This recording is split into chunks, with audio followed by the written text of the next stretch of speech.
নমস্কার বন্ধুরা, আজকে বানাবো চিলি চিকেন।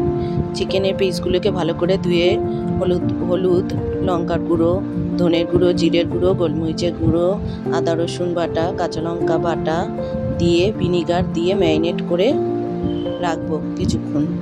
রেখে তার মধ্যে দিয়ে দেবো কর্নফ্লাওয়ার, লেবুর রসও দিয়েছি আর কর্নফ্লাওয়ার দিয়ে দিলাম। আর দিয়ে দেবো একটু ময়দা দেবো 2 চামচ দিয়ে ম্যারিনেট করে নিলাম।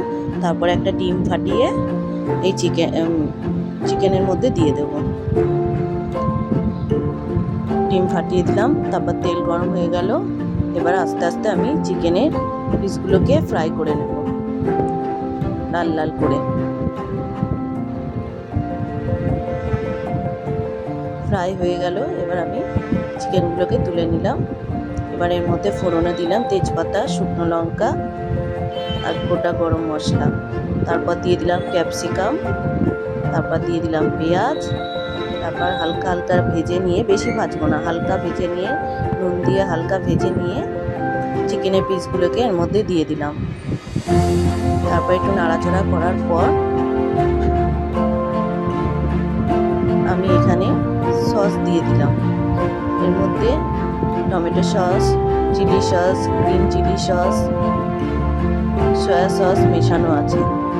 মিশিয়ে সেই সসটা আমি চিকেনের মধ্যে ঢেলে দিলাম আর চিনি দিলাম। চিনি দিলে স্বাদের ব্যালেন্সটা ভালো হয়।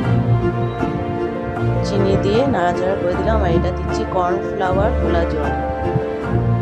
সস দিয়ে কিছুক্ষণ নাড়িয়ে নিতে হবে চিকেনের পিসগুলোকে। তারপর কর্নফ্লাওয়ার দিয়ে দিলাম, কর্নফ্লাওয়ার গোলা জল দিয়ে দিলাম। দিয়ে এবার নাড়াচাড়া করে কিছুক্ষণ 10 মিনিট ঢেকে রাখতে হবে। ঢেকে রেখে তারপর চিলি চিকেন রেডি।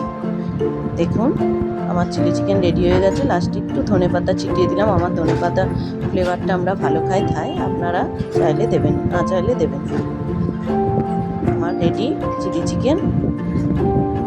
রান্নাটা যদি ভালো লেগে থাকে প্লিজ সাবস্ক্রাইব করবেন আর একটা লাইক করে দেবেন।